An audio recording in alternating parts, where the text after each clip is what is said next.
안녕하세요. 임플란트 타이거입니다. 긴급복지지원제도 갑작스러운 위기사유가 발생해서 생계 유지가 곤란할 경우 정부와 지방자치단체가 지원해주는 제도인데요. 이 기준이 2021년에는 많은 부분에서 변경되었습니다. 그래서 오늘은요, 2021년 긴급복지지원제도 어떤 부분이 변경되었는지 알아보려고 하는데요. 오늘 영상 궁금하시면 계속 봐주세요.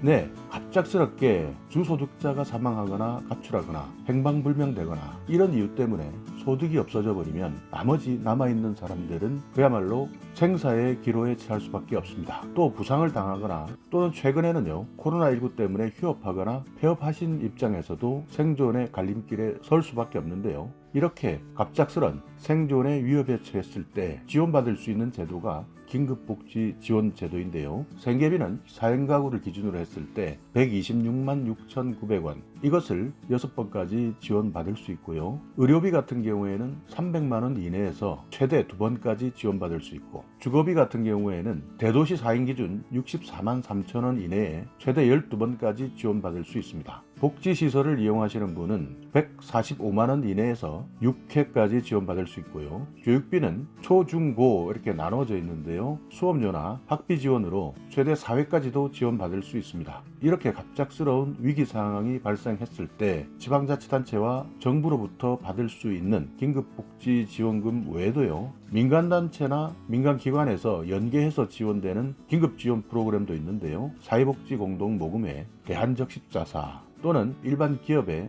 연계 프로그램도 있습니다. 여기에는 자격이 있는데요. 소득은 기준 중위소득의 75% 이하여야 되는데요. 1인 기준은 137만 1,000원, 4인 기준은 365만 7천원 이하에 해당되셔야 하고요. 재산은 대도시 기준은 1억 8,800만원 이하, 중소도시는 1억 1,800만원 이하, 농어촌 도시는 1억 100만원 이하에 해당되셔야 되는데, 여기에서 말하는 재산은 일반 재산과 금융재산, 보험이나 주택, 청약, 종합저축 이런 금융재산들도 포함되고요. 여기에서 부채는 빼줍니다. 금융재산은 500만원 이상 통장에 있게 되면 지원받을 수 없는데요. 주거지원은 700만원 이하까지 가능합니다. 다만 여기에서 금융재산이나 일반 재산 중 한시적 긴급복지에 대해서는 추가적으로 차감해주는 부분이 있기 때문에요. 한시적 긴급복지에 대한 부분에 대해서는 3월 31일까지 기준이 다소 완화된 상황입니다. 자, 그렇다면 2021년 전체 긴급복지지원제도의 방향에서 어떤 부분이 바뀌었는지 알아보려고 하는데요. 2021년 긴급복지지원사업의 주요 개정사항을 살펴보겠습니다. 시간이 없으니까요, 좀 간단하게 이야기를 하고요. 만약 이 자료가 필요하신 분들은 이메일을 통해서 요청하시면 보내드릴 수 있도록 할 테니까요.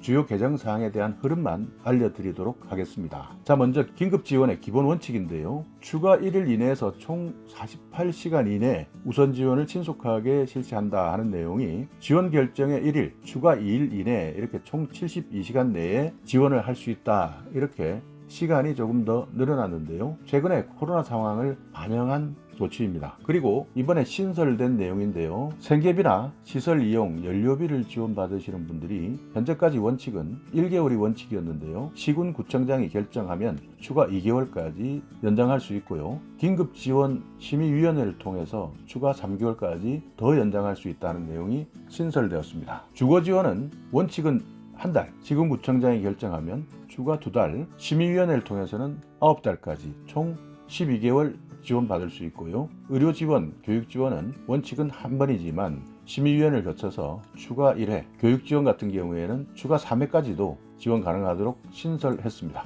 또 다른 원칙 중에요, 명칭 변경 내용인데 동일한 사유를 동일한 위기 사유로 바꿨고요. 예외 조항이 신설됐습니다. 의료지원은 긴급지원이 종료된 때로부터 3개월 이내에도 가능하다, 긴급지원 중에도 가능하다, 이렇게 되어 있는데요. 의료지원은 위급한 상황 중에서도 생명과 관련이 있기 때문에 다시 지원 가능하다라는 내용을 담고 있고요. 화재 또는 자연재해 등에 따른 주거곤란, 이 내용을 추가했습니다. 그리고 기본 원칙에서 부소득자가 무급휴직 등으로 소득을 상실했을 때, 또 코로나 때문에 자영업자, 특수형태 근로자 또는 프리랜서, 주소득자 또는 부소득자의 소득이 급격히 감소했을 때, 이때도 긴급복지 지원을 받을 수 있다 하는 내용을 명시하고 있습니다. 다만 여기 보시듯이 한시적이다 하는 내용을 표시하고 있는데요. 3월 31일까지 운영하는 것으로 되어 있지만 코로나19 사태가 잠잠해지지 않는다면 이 기간은 더욱더 늘어날 가능성이 큽니다.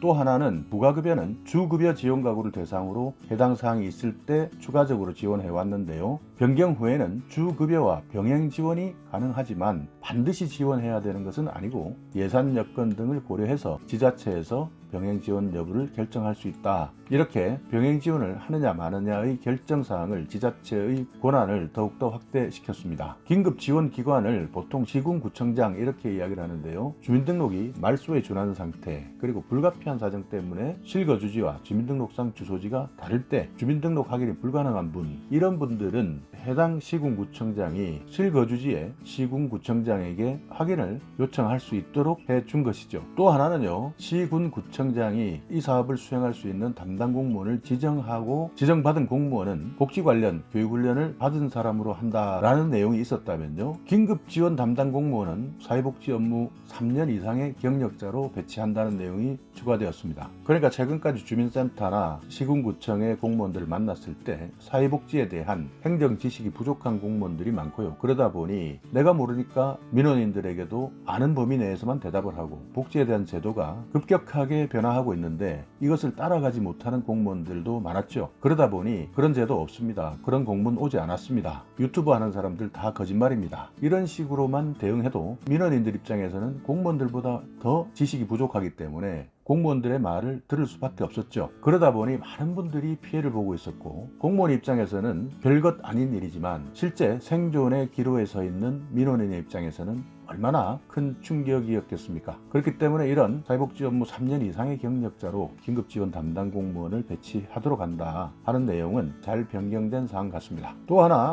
긴급지원 체계에서 신설된 것이 있는데요. 신속한 심의가 필요할 때는 천재지변이나 코로나19 등 감염병 확산 방지를 위한 부득이한 경우에는 서면 심의도 가능하다 하는 내용이 추가되었습니다. 또 하나 신설된 것은요, 지원 요청자가 특별한 사정 없이 현장 확인을 거부하는 경우도 발생하는데요. 이때는 시군구청장이 지원 결정을 보류할 수 있다, 부적합 판정을 할 수 있다, 이렇게 되어 있으니까요, 특별한 사정 없이 현장 확인을 거부하는 일 발생하지 않도록 해야 되고요. 심사 완료 시기가 3개월 이내 완료로 완화되었습니다. 그러니까 긴급복지 지원을 받고 나면 일단 먼저 지원을 해주는 것이 원칙인데요. 이 돈을 받고 나서 통상 2달 안에 이분이 긴급복지 지원의 대상이었는지 아니었는지를 확인하는데 2달이 걸렸다면요, 이제는 3달 정도 걸린다 하는 내용입니다. 또 하나는요, 지원 대상자 중에서 부소득자의 경우에도 적용할 수 있도록 신설되었습니다. 그러니까 최근에는요, 주소득자, 부소득자 맞벌이 부부도 많고요. 그러다 보니 한 사람이 빠지게 되면 생계에 커다란 위협이 되는 경우가 많습니다. 그렇기 때문에 과거에는 주소득자만 해당되었다면 최근에는 부소득자의 경우에도 적용한다 하는 내용이 신설된 것이죠. 여기에서 부소득자는요, 가구 구성원 중에서 주소득자보다 소득이 적은 사람, 부소득자의 소득 상실 전 소득이 긴급복지의 생계지원 금액 이상인 경우에